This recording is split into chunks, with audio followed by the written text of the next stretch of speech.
Bonjour à tous et bienvenue. 4 champions d'Europe, presque, bientôt, promis. Cédric Sorrento va nous rejoindre dans les minutes qui viennent, mais on salue déjà aujourd'hui avec grand plaisir la venue de Nicolas Karabatic. Bonjour Nicolas. Bonjour. Luca également à vos côtés et Valentin Porte. Merci bonjour à tous les trois d'être là. Des experts à ma droite, des experts à ma gauche également. Semir Souzo. Bonjour. Vous êtes là, fidèle au poste, aux côtés de Grégory Petitjean. Bonjour. On ne se quitte plus parce que les éditions handball se succèdent sur l'équipe 21. Merci à vous d'avoir fait le détour par chez nous, le tourbillon médiatique. Vous y êtes habitué, vous Nicolas, maintenant ça ne vous surprend plus?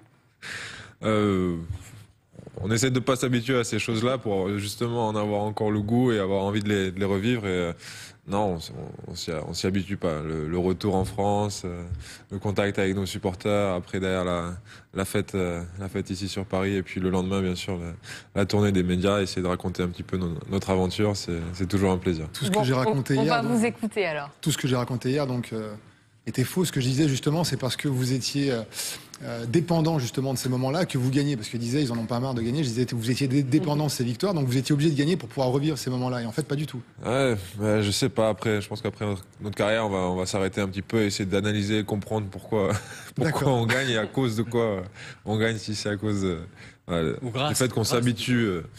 Grâce à cause. Pour les Danois, c'était à cause. Pour nous, c'était grâce. Bon, ces moments vécus à la télé pour vous deux avant, vous l'avez suffisamment répété, Valentin notamment hier, c'est conforme à ce que vous attendiez, le retour en France, l'accueil des supporters. Luca, Valentin? Ouais, pour moi, c'est encore plus fort, parce qu'à la télé, on voit que c'est déjà énorme. Mais quand on est dedans, qu'on voit tous ces gens qui ne voient que par cette équipe de France, et on se fait même agripper parfois, on signe des autographes, des photos, c'est quand même génial de vivre ces choses-là. Ouais. Luca, il vous avait raconté pourtant, j'imagine. Ouais, c'est vrai que c'est un peu particulier pour moi, parce que j'avais l'habitude d'être de l'autre côté de la barrière. Je venais accueillir Nico quand il ramenait des médailles à la maison, et là, maintenant, je suis avec la médaille autour du cou, donc j'ai encore un peu de mal à réaliser. Voilà, on en a beaucoup parlé hier de ce retour, on l'a vécu ensemble en direct sur l'équipe 21. Pour ceux qui n'étaient pas là, on va revoir les images du retour, de la fête également. Et puis juste après, on parlera de votre limousine qui vous accompagne partout. Maintenant, sujet de Clément Gachny avec nos envoyés spéciaux. Leur médaille d'or n'était pas forcément attendue. Leur retour en revanche. Thierry Omeyer est le premier à retrouver le public français. Les Bleus en retard car tous n'ont pas retrouvé leur valise à la sortie de l'avion. Qu'importe, ils ont gagné les vivas et les flashs d'une cinquantaine de supporters. On est allé chercher une belle victoire au Danemark contre 14 000 Danois, une finale de rêve. Voilà, là on a envie de profiter de ces moments-là. C'est vrai, on ne se rend pas bien compte de l'exploit, mais mettre quasiment 10 buts au Danemark chez eux, c'est énorme. C'est que du bonheur, c'est toujours du plaisir de partager ça avec son public et ses supporters. Montrer la médaille quand même, on a envie de la voir. Regardez, elle est là, nouveau champion d'Europe pour la 3e fois à l'équipe de France. Bien à l'écart des micros, certains ont déjà rejoint leur club, mais pas celui que vous croyez. Rien que pour vous, soirée privée en limousine avec les champions d'Europe. La discothèque roulante et un car sont chargés d'emmener les Bleus sur les Champs-Élysées, direction la boutique du sponsor de l'équipe de France, où l'attendent d'autres fondus de hand. C'était vraiment magique, ils sont formidables, ils ont donné un handball vraiment merveilleux. C'est effectivement à y perdre son allemand, 3 titres de champion d'Europe de handball. Les Bleus ont rempli leur contrat, aux supporters désormais de remplir le leur. On dit merci les Bleus, merci les Bleus, merci, merci les Bleus, merci les Bleus, merci. Lui, il est passé en bon. Voilà, on les a vus en boucle, ces supporters, effectivement, ils étaient nombreux à l'aéroport et également après sur les Champs-Élysées pour fêter ça. Comment vont se passer les prochains jours là? Est-ce que vous avez hâte presque de retrouver vos clubs ou vous n'avez pas très envie que ça s'arrête, tout cet enchaînement? Le mieux, ce serait de prendre quelques petits jours de repos et continuer un peu la fête avec l'équipe, mais on n'a pas ce luxe-là. Valentin, il a négocié des vacances, non? Oui, mais moi je joue à Toulouse, c'est différent. Je suis déjà éliminé de toute compétition. Moi aussi. Donc je peux me permettre de rentrer un peu plus tard. Pour vous, Nicolas, ça reprend Nous, entraînement jeudi et premier match de reprise samedi. Et on a la Ligue des Champions qui reprend la semaine d'après. Donc 2 matchs par semaine. Et il faut rentrer parce qu'il y a d'autres gros objectifs en club à atteindre cette saison. Et voilà, c'est vrai que c'est toujours court. Voilà, ça, il faut le changer. faut le changer. Il faut Il plus de faudrait temps. instaurer faut une plus de semaine, temps, ouais. une semaine. Pour après une les- semaine partir en vacances et faire Voilà. un stage. Et comment on se replonge justement dans la compétition, juste après la compétition en fait? On s'y habitue. C'est le jeu, ma pauvre Lucette. Et, non, voilà, on a toujours fait ça, donc pour nous c'est pas quelque chose d'anormal après voilà une compétition avec l'équipe de France de retourner tout de suite en club. Les retrouvailles avec les Espagnols vont être un peu tendues. Non, ça Il y en a va, ils cinq à Barcelone. s'entendent Ouais, très ils sont bien. nombreux, Puis en supériorité numérique. ouais, ils sont plus nombreux, mais on a un Danois aussi, on a les 3 médailles à Barcelone. Mais ils sont très fair play, ils nous ont félicité, ils étaient contents pour nous, ils sont très contents aussi d'avoir gagné le bronze, donc on va pouvoir refêter ça aussi en club avec les coéquipiers. Ouais, Barcelone qui va affronter d'ailleurs le PSG en Ligue des Champions rapidement, l'occasion de revoir aussi les coéquipiers. On est beaucoup revenu sur l'Euro hier lors de l'édition spéciale. On rappelait que c'était peut-être la première fois depuis longtemps que vous n'arriviez pas dans cette compétition avec une étiquette de favori. Est-ce que finalement, c'était pas plus mal d'avancer peut-être un peu masqué au début et puis de rappeler dans les moments importants que l'équipe de France était bien solide, était bien là? Je vais répondre les jeunes. Moi, je pense que c'est une bonne chose et ça nous a permis d'arriver sur cet Euro avec peut-être un peu moins de pression. On avait une équipe qui était un peu renouvelée avec quelques nouveaux joueurs, dont pour qui c'était la première participation. Oui, on l'entend, il peut entrer, Cédric Sorando, on l'entend. Monsieur Sorando! Il est derrière la porte et la porte va s'ouvrir. Le suspense est à peu près aussi grand qu'hier soir à l'arrivée à l'aéroport. Voilà, Cédric Sorando, c'est du direct. Merci d'être avec nous et d'arriver. Bonjour Cédric. Ce chanteur? Ah non, c'est pas le chanteur. Excusez-moi. Oui. Alors Nico, ça va? Bonjour tout le monde. Ça va, Cédric Ben oui. Ça va bien? Bien, merci. Vous et avez vous retrouvé un peu de voix? Parce que hier, c'était compliqué. Toujours, j'ai un médecin particulier, Nicolas Karabatic. Ah oui, on a vu. Ouais, on a il vu. était au chevet. Il était au chevet. Toujours. Je sais que vous Ah pouvez ben, pas trop vous séparer, mais justement à côté de Monsieur Souzo, il y a là-bas. une place qui vous attend. Pourquoi je suis tout seul là-bas? Ah, c'est l'honneur des retardataires. Voilà. Du côté des experts, ici. Le direct sur l'équipe 21. On continue. On accueille Cédric Sorando. Les retrouvailles, évidemment, vous n'êtes pas quitté depuis très longtemps. Il nous parlait d'un petit médecin à ses côtés. On va peut-être revoir la fameuse photo qui a fait le tour des Oh, il y a une réseaux photo. sociaux. Oui, vous l'avez forcément déjà vu. Je me demande si c'est pas Nicolas d'ailleurs qui l'a posté Oui. sur son compte Twitter. Non, C'était on moi va le vous- Oh. on va vous donner un scoop. On en l'a fait. pas. C'est Luca. On l'a pas, dommage. C'est Luca qui a On va- pris la on va- photo, on va- et c'est Lucas qui a pris la photo. On va vous C'est don- Lucas on qui va- a pris la photo. On va vous donner un scoop en fait. Il se lance dans une nouvelle carrière, la carrière de chanteur. En fait, il travaille sa voix. En fait, bien sûr. il a mis toute la compétition. Ah bah dans c'est le l'euro. moment, hein. Allez-y. Ouais, alors. Non, mais c'est bien. Mais comme je dis, on a vécu quelque chose de grand et on a pris énormément de plaisir. C'est surtout, franchement, quand on voit cette image, Nico, arrête de rigoler, sérieux. J'avais un médecin personnel, j'avais Lucas qui s'occupait quand même de moi à distance, et mon petit Val, et c'est pourquoi on rigole toujours ensemble. Alors, racontez-nous. Vous ne pas nous laisser comme ça sans qu'on connaisse. Vous êtes là pour raconter votre euro, hein, alors il faut y aller. Alors, On a Nico, tout dit au niveau statistique, adversaire, tout ça, on a raconté. Maintenant, il faut que vous nous racontiez un peu Les dessous, on en ce qui s'est Ah, passé les dans dessous. cette équipe de France. Non, mais je dirais que bon, voilà, une équipe, on a vécu quelque chose d'exceptionnel. C'est surtout, il y a eu l'état d'esprit, beaucoup d'inquiétudes qui font que on s'est senti investi et mobilisé, excusez-moi, pour voilà cette épreuve. Et c'est surtout on remarque aussi que on crée de grandes histoires, surtout quand on a des doutes, surtout quand il manque énormément de joueurs. Donc on n'était pas favoris, c'est vrai, mais aujourd'hui il faut féliciter les qualités de tous à s'investir. Et je dirais de voir les valeurs qui sont dégagées, ce sont des valeurs qui perdurent, qui sont, je dirais, c'est une continuité du travail qui a été fait par nos aînés, mais surtout qu'on voit mon ami, mon grand homme, mon docteur en face. C'est que je dirais que bon, je vis énormément de moments grâce à lui. Et en dehors des médailles, moi, il y a quelque Parce que chose. ça va continuer là, vous allez Non, mais repartir. il y a quelque chose qu'on ne pourra pas m'enlever. C'est l'aventure humaine que je vis avec lui, et avec Lucas, avec mon petit Valou. Mais bon, on rigole tous ensemble, mais c'est la beauté des titres, c'est que les histoires ne sont pas les mêmes. Donc il y en a certains qui racontent les histoires, mais nous on les vit. Donc C'est Pas mal, t'as vu c'est surtout ça. Je dirais qu'on écrit des pages. Mais vous êtes pas mal pour raconter les histoires aussi. Hein. Vous avez un certain talent, je trouve. C'est le futur grand rappeur français, je vous l'annonce. Bien sûr, mais moi je vais je vais bientôt me transformer en Peur Castor. Exactement. Il y avait Yannick Noah, il y aura Cédric Soindo, moi je vous l'annonce. Bien sûr. Bon, attendez encore un petit peu avant de penser à l'après-carrière. Il y a encore de belles choses à jouer avec les... Je travaille mes textes. Très bien, parfait. C'est Jérôme Fernandez qui était l'invité de la conférence de rédaction à l'équipe ce matin. Vous le lirez d'ailleurs dans le quotidien demain et qui disait au moment du match amical contre le Danemark à Bercy, on avait l'impression que cette équipe elle n'était pas vraiment prête et le chemin parcouru jusqu'à la finale est juste incroyable. Quel a été le déclic, le moment où vous avez senti que cette équipe, Nico, vous avez peut-être l'habitude, vous, que cette équipe elle prenait forme et qu'elle pouvait gagner cet Euro?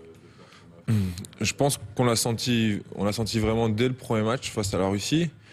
Nous, on savait, je pense que les anciens, ceux qui sont là depuis longtemps, on savait que même à la préparation, que ça se passait bien, qu'on bossait bien, que les matchs de prépa, même si on ne les gagnait pas de 10 buts, on nous a reproché de ne pas mettre 10 buts au Qatar, alors que le Qatar n'est plus une mauvaise équipe. Ils ont fait des très bons matchs.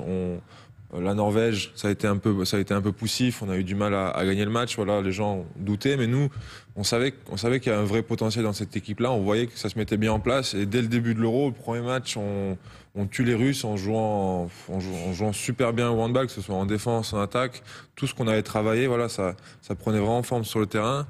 Et je pense que dès le premier match, moi, je me suis dit, il y a vraiment quelque chose à faire, surtout dans la configuration de l'Euro où on avait une très très grosse poule au début avec la Russie, la Serbie et la Pologne. On savait que si on passait bien cette poule-là, on avait de vraies chances d'arriver en demi-finale. Et voilà, dès le premier match, ça a été beau. Nico, le fou rire à ma gauche. Non, tout par va contre, il y bien. a quelque chose. Tu peux nous raconter? Fais-nous partager. Non, pas du tout. C'est Mir, il va falloir. Si vous voulez continuer à venir sur le plateau, il va falloir nous raconter ce qui se passe. Non, mais il dit simplement parce qu'il dit, je sais qu'on nous a reproché des choses à droite à gauche. Depuis le début de la compétition et même pendant la Golden League, j'ai annoncé que l'équipe, certes, elle allait un petit peu dans l'inconnu parce qu'il y avait des petits doutes, des doutes, mais qu'elle avait complètement les moyens de remporter cet Euro et d'au moins arriver en demi-finale, ne serait-ce que par la formule. Donc c'est pour ça que je rigole. On en avait parlé d'ailleurs avec Nico. J'avais dit voilà. Après, Claude a fait une très très bonne communication et les jeunes Lucas et Valentin sont là pour le confirmer puisqu'ils disent effectivement c'était pas plus mal d'avancer un petit peu. Enfin, c'était surtout, je pense, pour les protéger, pour protéger l'équipe, tout simplement. Il a fait son boulot encore une fois de sélectionneur, d'entraîneur et ça a servi l'équipe et on voit le résultat aujourd'hui. On parle de jeunes, c'est ce que vous dites, on parle de diverses générations. Et Cédric a parlé de continuité, on peut parler d'une transition générationnelle. Comment est-ce qu'elle s'instaure? 3 émissions spéciales, 3 fois, il m'a sorti l'expression. 3 fois, c'est son émission. J'y tiens, Transition générationnelle. J'écris d'accord. Non, pas une chanson. Non, c'est ça, je vais le mettre dans la prochaine chanson. Non, mais bon, par exemple, moi, je peux raconter une anecdote. Je suis arrivé en 2009. Où Bertrand Gilles, qui était juste avant moi, il est parti. Il avait pris une pause. J'arrive, j'avais peur, j'ai de la pression de partout. Et Nico, il me dit, devant l'hôtel, on se comprend, il me dit, t'inquiète pas, tout ira bien. Parce que bon, nous sommes ensemble. Je fais, voilà, qu'est-ce qui va se passer? Et je regarde encore comment... Après, il y a des choses qui se passent qu'on ne voit pas. Mais moi j'aurais aimé valoriser, franchement, le travail qu'il fait. Parce que c'est pas parce que c'est mon ami, je parle comme ça, hein, quand même. Mais... j'estime que il respire le handball, donc il a la créativité, il est rassurant. C'est-à-dire que, par exemple, moi, je sais que mes performances ou ce que je fais par rapport sur la compète, c'est dû à lui parce que moi, avec lui, je me sens serein. Après, il y a Lucas, après, il y a Valentin, mais je me sens dans une équipe où on se sent protégé. Par contre, nous, on vit notre histoire, on part en finale, on se dit, bon, ok, équipe en reconstruction, on arrive, on doit profiter. Mais on se dit, bon, les gars, en finale, c'est bien, c'est déjà bien et on doit y aller avec le plaisir et vivre ce moment. Et moi, quand je regarde 15 minutes, je vois 10 buts. Je dis, Nico, Lucas, c'est le score. Et on se regarde tous et c'est à ce moment que j'ai compris que nous, on se rendait même pas compte de ce qu'on était en train de faire, en fait. C'est qu'on jouait, on faisait des actions, on enchaînait des actions, on sait qu'on était devant au score. Et au final, moi, je savais même pas le score final. Après, je regarde Nico, quand il saute, il crie. Je suis mais attends, je me suis rendu compte quand même que sur des hymnes, qu'on voit 15 000 personnes chanter, on se rend compte, 250 Français, on les a mis tout en haut. Je regarde la tension, je me dis, ouf. Mais par contre, ce qui est beau, c'est de voir qu'à 10 minutes de la fin, c'est un moment rare qu'on pourra avoir sur une carrière, de se rendre compte que la salle, il n'y a plus de bruit. Et les on entend 230 là-haut, ils devaient voilà. être en train de chanter. et de C'est danser. pourquoi on rigole, ils étaient 15 000, ils étaient 300. Toujours comme des Spartiates. Ah ou. Il y a encore une plus belle anecdote, mais que je vais laisser raconter par Valentin. Vous savez que Valentin est passé au poste d'arrière droit, qu'on a eu un très grand arrière droit qui s'appelle Stéphane Stocklin, et je vais laisser raconter la suite à Valentin sur l'anecdote, pour vous dire la transmission entre générations. Non, oui, non, c'est vrai que il s'amuse à m'appeler comme ça parce que voilà, j'ai un jeu qui peut peut-être ressembler à l'illustre Stéphane Stocklin, et c'est vrai qu'à force de répéter ça, je pense que ça a dû venir à ses oreilles, et j'ai reçu des messages sur Facebook de Stéphane Stocklin me disant que c'était très bien et qu'il fallait que je continue et tout. Donc ça fait vraiment plaisir d'avoir la reconnaissance de ces grands joueurs comme ça. Ça a l'air simple, Lucas, Valentin, d'intégrer cette équipe de France. Pourtant, il y a un noyau qui est là, qui se connaît depuis longtemps, et on a l'impression que arrivé en bleu, finalement, il n'y a pas de passage un petit peu où vous êtes à l'écart, vous êtes tout de suite, on est vraiment dans le groupe et vraiment soudés. C'est vrai que c'est plus facile d'arriver au sein d'un groupe qui gagne tout, qui a des joueurs exceptionnels, qui sont... Voilà, l'ossature de l'équipe de France aujourd'hui, c'est les meilleurs joueurs du monde. Donc c'est vrai que c'est plus facile d'arriver dans ce contexte-là. Puis on sait aussi qu'on doit montrer sur le terrain, se faire accepter sur le terrain. Donc quand on est sur le terrain, on a envie de se donner à 100%, on a envie de montrer à tout le monde qu'on mérite de jouer avec eux. Et je pense que c'est pour ça aussi qu'on arrive à être meilleur quand on joue avec eux. Pas de bizutage, rien du tout? Forcément, une petite chanson, il vous fait chanter Cédric Sorano quand vous arrivez, non? Cédric Sorano, ça, non, il n'y a plus de bizutage, c'est interdit le bizutage. Oh, non. Non. La tradition a changé. La tradition a changé. On ne pas des nouveaux maintenant. En revanche, on sait vous, Cédric, que vous dansez particulièrement bien. On l'a vu dans le vestiaire l'autre jour, non? Non, On va regarder. on a des images, on a les images. On a les images. On va faire parler, monsieur Sorano. C'est vrai, mais bon, je me laisse toujours... Vous allez voir. Une bande de super forts, de vrais handballeurs. Et Guigou marquait des buts, il n'était jamais plus. Et même Cédric Sorano n'était pas de trop. Ça, c'est Lucas qui m'a entraîné dans cette danse. Aujourd'hui, c'est à l'Euro. Et même Cédric Sorano ne sera pas de trop.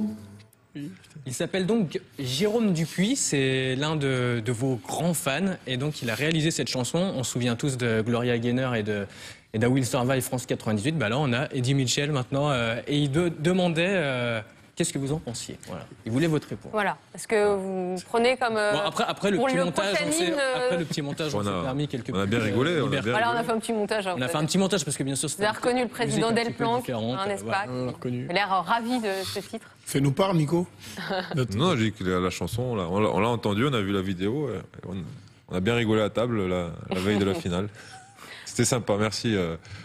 Jérôme Dupuis. Merci, voilà, Jérôme. on le salue. Il vient nous regarder. Soif de conquête. Aujourd'hui. Exactement. Bon, on l'a compris, l'ambiance en équipe de France, elle est là.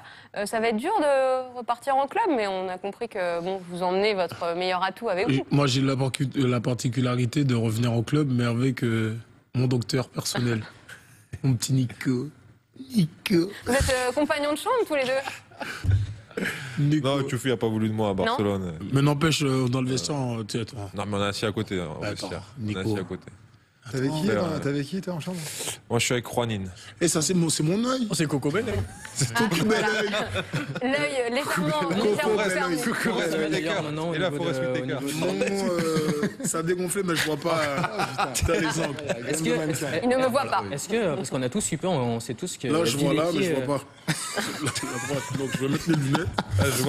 Il faut quand même. Là, je vois pas. Faut quand même féliciter Tchoufi parce que jouer comme ça avec. Et il a une éraflure de la cornée qui était. Et puis, il avait l'œil fermé. Avec les 2 heures de sommeil, 2 heures par nuit. Ça doit pas beaucoup qui serait rentré en club et lui a joué, a tenu tout de suite. Il a peut-être pas eu 2 trop le jours choix, après. vous l'avez gardé bien. Non. Non, mais j'ai été si bien couvé, Nico. Le médecin est là pour veiller à ça, mais Tchoufi, c'est un guerrier. Vous n'avez pas eu peur quand on pense au précédent Bileki, non? Non, personnellement, quand j'ai pris le coup, là, je me suis dit que c'est la fin, parce que je chantais plus rien. On me dit, le pire, c'est quand t'entends, lève-toi.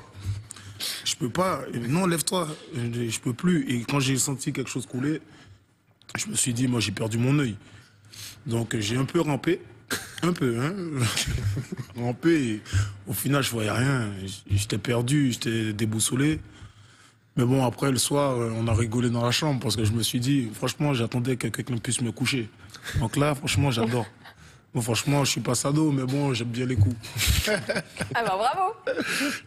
Bon, revenons un peu sur cette compétition, notamment la compétition des nouveaux, même si Valentin a débuté l'année dernière au moment du mondial. Ça fait 1 an qu'il était sur ce plateau d'ailleurs, il nous le racontait l'année dernière. Valentin, tout simplement, vous avez eu des mots très élogieux. Hier, c'était pour vous la révélation de l'Euro. Oui, tout simplement parce qu'on n'attendait pas un jeune à ce niveau-là. J'avais dit que la complicité qu'il avait avec Nico et surtout le jeu qu'il pratiquait était complètement adapté à celui de Nico. Nico est quelqu'un qui aime beaucoup prendre les intervalles. Et effectivement, Valentin, qui a commencé à l'aile, est quelqu'un qui a cette capacité de pouvoir finir dans les intervalles et se retrouver au duel très proche avec le gardien et pouvoir le battre alors avec ses fameuses roucoulettes. On va peut-être revoir les images de la finale d'ailleurs. 3 en demi-finale hein, quand même. 3 il y en avait 3 en demi-finale. Il en a mis combien? 10 des roucoulettes, non? Plus? Un petit peu moins quand même. Il faut que tu m'apprennes un peu. Ouais, je suis pas très fort. Il a une prime à la roucoulette qu'il a fait. Ouais, prime à la roucoulette. Voilà, on voit les images de la finale. Je suis pas très fort à la roucoulette. Hein. Et là, Nick. Tu peux le siffler. À la régie, on aimerait les roucoulettes de Valentin. Oula. Voilà, l'une des belles actions de cette finale. Vous les aviez revus déjà cette finale ou pas? C'est pas ce saut. Il était incroyable, Lucas Ballot également. Oui. Salut. Comme d'habitude. Vous aviez revu les images déjà ou pas encore? Est-ce que vous allez la revoir cette finale, ces demi-finales, le match contre l'Espagne également? Vous avez envie de revoir ces matchs pour voir comment ça s'est passé? Pas tout de suite? Je pense que dans quelques temps on aura envie, mais c'est vrai que quand on regarde la finale, c'est presque le match parfait. Donc à mon avis, il faudra quand même l'analyser. Parce que mener de presque 10 buts au bout de 20 minutes de jeu, je pense qu'on a rarement vu ça. Donc je pense qu'il faudra quand même analyser ce match. J'ai carrément annoncé hier, j'avais dit, je me suis fait une 50aine de fois les bronzés fonds du ski et je pense que les handballeurs, ils peuvent se faire la finale France-Danemark, franchement, une 10e de fois sans aucun problème. C'est du bonheur, c'est du régal à l'état pur. On se souvient, notamment pendant l'Euro, des basketteurs au mois de septembre, du discours de Parker à la mi-temps face à la Lituanie en finale, où il remobilise ses troupes, il leur dit attention, c'est pas fini. Est-ce que ça s'est passé comme ça aussi pour vous, à la mi-temps du match? Est-ce que vous vous êtes dit attention, il y a encore une mi-temps à jouer et les Danois peuvent se transcender? Qui a parlé? Personne n'a parlé. On s'est demandé, alors on fait quoi? Parce que il y avait quoi, 9 buts à la mi-temps déjà, quelque chose comme ça? Le score, la stade, Greg. Je vais ressortir la stade. Il y avait 8 ou 9 buts. 23-16. Géré national. Ah, 7 buts. 23-16. Ouais. Là, je me souviens, en revenant à deuxième mi-temps, je regardais le score, je fais merde, il n'y a que 7 buts. Je pensais qu'on avait plus. J'ai eu peur, j'ai eu un peu peur. Parce que vous voulez aller voir la table de marque pour leur dire, mais il y a une erreur. Ça peut aller vite. Donc pas de moment où on se dit attention, c'est pas fini. Si, on se le dit, mais bon, c'est un peu. On n'a peut-être pas besoin de se le dire. C'est bateau, quoi. C'est comme quand on vous dit, on prend les matchs les uns après les autres. Qu'est-ce que vous voulez dire? On arrive au vestiaire. Les gars, c'est pas fini, il reste une demi-heure. Ah bon? On repart à 0. Non. On repart à 0, mais on se dit, mais bon. Mais surtout la veille. Et c'est surtout qu'on se dit, jouer le Danemark, au Danemark, avec le public, mener de 7, au final, qu'ils vont revenir. On sait pas comment, mais on se disait qu'ils allaient revenir. Mais qu'on regarde, à un certain moment, je dis, en plus 10, plus 11, je me suis entraîné. Voilà, franchement, on est en train de donner une petite leçon. Là, au fond, ça fait plaisir. Ouais, c'est vrai ce qu'il disait Lucas aussi, c'est qu'en demi, on s'est fait remonter contre l'Espagne, alors qu'on menait pareil, on jouait aussi bien, on a commencé aussi bien le match que contre le Danemark, et on se fait remonter. Et je pense que ça nous a servi aussi, de leçon, et t'apprends de ces épisodes-là. Donc on savait ce qu'il fallait pas faire pour pas se prendre une remontée et pas finir avec la queue entre les jambes. 41-32, c'est le score final dans ce match. On va revenir maintenant sur l'Euro de l'un d'entre vous et on a choisi Lucas. Aujourd'hui, c'est lui qui a validé le plus rapidement sa venue sur notre plateau. Désolé. Donc du coup, c'est de lui dont on va parler maintenant. On se rattrapera, Cédric, c'est promis, avec ce sujet de Clément Gachny et Stéphane Garabet. Oulala. Durant son premier examen, sa première grande compétition avec les Bleus, Luka Karabatic a pris des cours particuliers. Dans le rôle du professeur, un ancien taulier, Didier Dinard, 379 sélections. Résultat garanti, durant 2 semaines, Luka Karabatic a enchaîné les bonnes prestations. je suis très content de cette expérience. Voilà, affronter les meilleures équipes du monde, jouer contre les meilleurs joueurs au monde, c'est vraiment très enrichissant et je pense que c'est là où on acquiert de l'expérience encore plus vite. Et j'espère que ça va me servir. Je pense que ça va me servir assez rapidement pour pouvoir voilà, engranger de la confiance. Donc je suis très content de cette expérience. Tennisman de haut niveau, Luka Karabatic a finalement choisi le handball sur le tard à 19 ans. Sa progression est fulgurante. La saison dernière à Aix-en-Provence, le pivot a d'ailleurs contribué à maintenir le club en première division. Performance réalisée en compagnie de son frère Nicolas, qu'il a donc retrouvé en sélection. C'est incroyable de partager un bonheur comme ça. J'ai regardé toutes ces années à la télé, gagner tous ces titres. Et là aujourd'hui d'être sur le terrain moi aussi, j'ai encore du mal à réaliser. Et il va falloir un peu de temps je pense. Mais je suis vraiment très très fière. Et le stress maintenant il est multiplié par 2. À 25 ans, Luka Karabatic a encore une belle marge de progression. Prochaine étape, obtenir du temps de jeu en attaque. De par son poste de défenseur, il est d'ailleurs le seul joueur de champ à ne pas avoir marqué un but lors du championnat d'Europe. Très bon. Un but, Si, il y en avait un là. Marquer un but. Bah oui. C'est l'étape d'après ou pour vous ça n'a aucune importance? Non, j'accorde de l'importance. C'est vrai que dans mon club, j'évolue en attaque aussi. Et voilà, j'aimerais bien un jour aussi pouvoir postuler à ça en équipe de France. Bon, ce sera dur parce qu'il y a un petit joueur devant. Il y a un Spartiate devant, mais... Ah ou 3 fois. Non, mais oui, c'est un objectif pour moi. Là, aujourd'hui, j'ai fait que de la défense, mais c'est vrai que j'aspire à devenir un joueur complet et pouvoir aussi marquer des buts de temps en temps. Avec un peu de stress pour maman, du coup aussi, hein, multiplié par 2, elle l'a dit. C'était des propos recueillis avant la demi-finale contre l'Espagne vendredi. Oui, Content oui, non, je pensais qu'il y avait un sujet qui partait. On l'a entendu déjà. Non, ouais. Maman, elle est très, c'est maman, donc très émotive. Je pense qu'elle a dû beaucoup stresser, mais c'est tellement beau de pouvoir partager ça en famille, avec des amis, avec des gars, avec des potes sur le terrain, comme Val, avec Toufi, que je considère comme la famille aussi, mais c'est ça qui est beau dans le sport co et gagner ensemble. Voilà, avoir la famille dans les tribunes. Je peux changer de nom. C'est beau. Et si je m'appelle Cédric Karabatic, ça passe? On peut essayer, on peut le mettre en synthèse. C'est Karabatic. Karabachouf. On l'a vu dans le sujet, Luka, pour terminer. Vous étiez tennisman, vous êtes passé handballeur. C'est quoi la pression familiale? Qu'est-ce qui vous a fait changer d'avis? Non, c'est pas du tout la pression familiale. C'était le choix du cœur et de la passion en fait, parce que j'ai commencé tout jeune avec le hand. Puis j'ai eu une grosse parenthèse de tennis et au fond de moi j'ai eu toujours un manque. Et au bout d'un moment c'était inéluctable. Il fallait que je revienne à ça parce que j'en avais besoin. Vous regardez un peu le tennis aujourd'hui? Vous vous passionnez un peu Oui, pour bien ce sûr. sport Je regarde tous les sports, donc forcément, j'ai un œil aussi sur le tennis. Mais c'est vrai que j'en ai tellement bouffé entre guillemets pendant toutes ces années que je regarde un peu plus loin maintenant et je m'intéresse à d'autres sports. Vous regardez plus loin, vous regardez aussi avec l'équipe de France, j'imagine, déjà vers le mondial au Qatar l'année prochaine. Est-ce que vous essayez de motiver les anciens pour qu'ils continuent l'aventure? Je pense à Daniel Narcisse, à Thierry Omeyer, bien sûr, et puis au capitaine, Jérôme Fernandez. Est-ce qu'il y a besoin de leur dire « Restez avec nous, les gars » Non, il n'y a pas besoin de leur dire. Dites-moi, racontez-nous. Titi, je pense que si on l'arrête pas, il va jouer jusqu'à 50 ans. 50 ans, sûr. Je pense que d'ici 5 ans, il y aura des prothèses. La médecine aura évolué, Titi se les mettra et pourra jouer. Si, voilà, ce mec-là,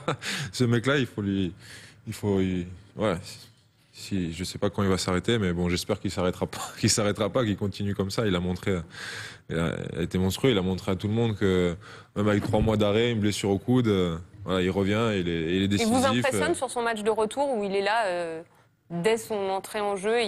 Son premier match, il n'a pas été bon, faut le dire. On l'a dit. Il n'était pas très loin des balles à chaque fois. Vous voyez, il était sur la balle, elle rentrait. Il manquait. Il était pas content. On a gagné derrière, mais c'est quel match où Serbie. Serbie, non. Serbie, son premier match, il était sur tous les ballons, ça rentrait, il est touché, ça rentrait. Et là, tu sentais qu'il était pas loin. Et puis après, derrière, Croatie, il rentre, boum, il ferme la cage. Merci, au revoir. Et après, il a la demi-finale contre l'Espagne. Demi-finale, la finale, voilà. Il a fallu un match, même pas, pour revenir au niveau qu'il avait, et c'est la marque des grands. C'est la marque des grands. Le mondial au Qatar, vous êtes qualifié déjà, ou vous êtes qualifié assez tôt d'ailleurs dans la compétition grâce à la qualif de l'Espagne pour les demi-finales. Vous en avez déjà parlé entre vous avant de vous quitter. Vous n'êtes pas encore tout à fait quitté, mais est-ce qu'on pense déjà à ça, ou vous voulez savourer, terminer la saison et puis chaque nouvelle expérience ensemble? Savourer, je pense pas qu'on aura trop le temps, parce que bon, déjà on repart demain et samedi on joue à Cuenca. Donc on se projette déjà dans les objectifs de club, parce que je pense que bon voilà, on joue sur tous les tableaux et bon voilà, c'est le côté, ce sont les inconvénients de gagner des titres comme ça, c'est qu'on n'a pas le temps vraiment de vraiment profiter, c'est que on se reprojette direct dans des objectifs et bon, en tant que compétiteur, comme les 3 autres qui sont là, avec mon docteur personnel, mais bon voilà, je me dis ben voilà, on se rend pas compte de ce qu'on a fait, on se rend compte seulement avec le temps, mais si jamais on veut prétendre à de belles choses dans le futur, mais il faut déjà savoir savourer le moment présent. Faut pas oublier que Nicolas et Cédric ont déjà gagné un trophée avec leur club un trophée. Trois trophées. Je voulais parler de décembre dernier avec la Coupe à Sobal. Au Qatar, on a gagné au Qatar. Au Qatar, la Super League. Au Qatar C'est également. pour ça que j'ai dit 3 trophées. Non, mais bon, voilà, à un certain moment, comme je dis, ce sont pas les titres. Les titres, ils sont là, vraiment à une fin. C'est à se dire, bon, voilà, on finit comme ça, c'est la récompense. Mais bon, sinon, comme je dis, on fait énormément de sacrifices, on vit, on a eu ces périodes de doute, d'inquiétude, et c'est ce plus qu'on a eu qui fait que peut-être qu'on gagne cette médaille au final. C'est bien. Justement, il y a une question que je voulais poser à Tchouf et à Nico. Très sincèrement, si vous aviez évolué dans un autre club que Barcelone, je m'explique. À Barcelone, vous ne jouez pas 60 minutes par match comme vous le faisiez, par exemple, quand vous jouiez en France. Est-ce que vous pensez que vous auriez eu autant de patates et de peps et de dominer autant physiquement si vous aviez été dans un club où vous jouiez 60 minutes attaque-défense, comme ça a été le cas quand Tchouf jouait en France ou toi à Montpellier?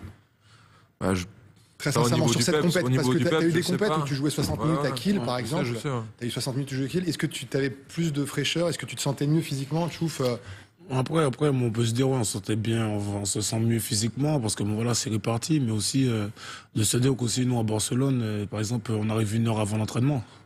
Donc, on fait beaucoup plus, on travaille énormément, parce que bon, on sait que le championnat, il a baissé, et on fait énormément de sacrifices. Donc, au final, je pense que c'est notre complicité. C'est la complicité, c'est la façon dont on vit au quotidien, les deux. Donc, on est là, on prend vraiment plaisir, et je dis que si, par exemple, moi, je fais une bonne compète, moi, j'ai pas peur de le dire. Hein. Bon, voilà, c'est parce que, bon, en dehors de tout, j'ai mon petit Nico et on profite, c'est vrai. Mais après, non, après,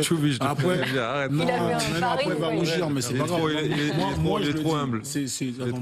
Non, je le dis, parce que l'arrivée de Nico, pour moi, c'était un plus. Ça veut dire que, à un certain moment où j'aurais perdu la concentration ou la détermination, je dirais, quand je le vois comment il s'entraîne tous les jours, moi je trouve que c'est impressionnant. Déjà, j'ai l'impression que c'est une machine. Donc quand il se repose jamais, toujours en train de faire quelque chose. Donc moi je me sens un peu, je culpabilise un peu. Donc je dis je fais un petit peu plus. Et c'est ce plus qui a fait que, par exemple, sur cette compète, j'ai eu la réussite. Bon, même avec mes shoots bizarres, mais bon c'est pas grave, je les ai pas mis. Mais n'empêche, voilà, moi je suis content à la fin de ma carrière, c'est pas grave le nombre de titres que j'ai gagnés ou pas. À la fin de ma carrière, je vais me dire que j'ai vécu énormément d'aventures, j'ai connu un grand homme, j'ai connu Lucas, j'ai connu Val, on a été des guerriers. Et ça, pour moi, ça n'a pas de valeur, parce que les médailles, ça reste quelque chose qu'on met dans une vitrine. N'empêche que moi, ce que j'ai vécu avec Nico, ce que je vais encore vivre avec Nico, c'est quelque chose qui sera unique. Donc, il va falloir dire un mot sur Cédric, Nico, parce que là, mais je veux pas dire que je suis ça a joué, mais Nico, je l'aime. Votre choix de club, à un moment, même si c'est le Barça, le fait de rejoindre Cédric, ça a joué aussi? Oui, moi, si je suis parti à Barcelone aussi, c'est parce qu'il y avait Cédric là-bas et que je savais que j'avais, voilà, comme j'ai dit avant, plus qu'un ami, quasiment de la famille à Barcelone, et ça nous a encore plus rapprochés. Et après, juste pour revenir sur ce que tu disais, Sémi, en championnat, c'est vrai que le fait de jouer qu'un quart d'heure en championnat, pas en Ligue des Champions, mais en championnat, peut-être que ça nous économise un peu physiquement, mais surtout, on arrive avec beaucoup d'envie, parce qu'on a envie de jouer. Et après, quand on met le maillot de l'équipe de France, t'as pas envie de sortir du terrain, donc tu te sens bien, même si le matin t'as mal partout. Une fois que le match est sifflé, ça va, et tu récupéreras quand tu pourras. Après, pour revenir sur Cédric, c'est ça qui est magique dans l'équipe, c'est que voilà, avoir un bonhomme comme Cédric qui est un des leaders de l'équipe, un des meilleurs pivots au monde, sinon le meilleur pivot au monde, un joueur qui attaque, qui défend, parce que c'est bien beau de dire tel joueur c'est le meilleur, mais on pense à Yulen Ouguinagaldé qui a été le meilleur pivot, mais le mec il fait que l'attaque, il ne joue jamais en défense et il rentre sur les 3 derniers matchs. Voilà, ils ne défendent pas, et ça c'est dans le handball, c'est pas que l'attaque, c'est pas que les buts, les paillettes, non, c'est la défense. Un petit mot sur votre nouvel homme fort de la défense, Didier Dinard, aussi dans cette compétition, qui avait une nouvelle casquette sur la tête. Didier est maintenant passé dans le staff. À la vidéo, comment ça se passe? La vidéo, ça se passe très bien avec Didier. Non, c'est un vrai atout de l'avoir avec nous. On était très tristes qu'il nous quitte, parce que c'est pareil, c'est plus qu'un ami, Didier. C'est la famille, et très triste qu'il nous quitte, mais il est maintenant avec nous dans le staff. Et il est plus avec nous sur le terrain, il gueule à côté, on l'entend, il nous conseille, on rigole, on déconne toujours. Pour la défense. Et ouais. Non, la pression. Et on voit tout ce qu'il a apporté dès la première compète. Dès la première compète, on a vu la défense fonctionner malgré pas des changements, mais malgré le fait que Luka est arrivé. C'est quand même si c'est un super joueur, il est arrivé, il avait même pas 10 sélections en équipe de France, donc très néophyte au niveau international. Val avait fait une compétition avant au mondial en Croatie, mais elle n'avait pas autant de responsabilités, même en défense, au poste numéro 2, qui est le poste important. Et voilà, Didier nous a beaucoup aidé là-dedans et a fait en sorte que notre défense a été monstrueuse avec les gardiens derrière, mais on tue le Danemark en 10 minutes. L'Espagne, si on fait pas les cons à la 15e minute, on les tue aussi au bout d'un quart d'heure. Et ça, c'est la marque d'une grande défense, mais aussi de grands coachs derrière. Un grand coach, eh bien voilà, la transition elle est trouvée, on va lui donner la parole. Le mot du coach pour terminer, des propos recueillis par Romain Pougeot. Chaque fois qu'on rénove ou à chaque fois qu'on transforme, on fragilise. Et pendant un temps, cette fragilisation, elle peut être le signe de résultats défaillants. Donc, mais il faut quand même passer par ces transformations si on veut s'offrir le droit d'espérer dans l'avenir. Donc on est parti là avec 6 nouveaux joueurs, avec quand même la sensation d'avoir moins de maîtrise que par le passé. Mais je crois qu'aussi cette sensation peut-être de difficultés à venir nous a soudés. Les difficultés à venir nous ont soudés. C'est ce qui s'est passé finalement avec vous et votre intégration rapide. C'était pas forcément gagné et finalement vous y êtes arrivés. La révélation du tournoi, c'est Valentin. Vous commencez à perdre un peu d'énergie, les gars, là. C'est les 2 jours de fête. Moi, je suis toujours en forme, mais bon, Val, vas-y, parle. C'est pour toi, là. Exprime-toi, c'est pour toi, cette réponse. Non, mais ouais, tout simplement, moi, si le tournoi fonctionne aussi bien pour moi, c'est parce que je suis en confiance totale, quoi. Je marche énormément à la confiance, notamment en défense. C'est pas du tout mon poste, je suis pas forcément à l'aise, mais quand à côté de moi j'ai Luka, on discute beaucoup et il me rassure énormément, donc ça me donne envie de faire plus, de prendre plus de volume et tout, donc c'est aussi grâce à eux. En attaque, Nico, Daniel, même toi Choufi, hein, même moi. Mais oui, parce que t'es pivot, mais je perds l'œil pour toi, moi. Ouais, j'étais pas là. Mais voilà, c'est grâce à tous ces gars-là qui te mettent en confiance pour que tu sois au niveau, même si t'es jeune, que t'as peu de sélection. Donc je les en remercie, et si je fais un bon tournoi, c'est en grande partie.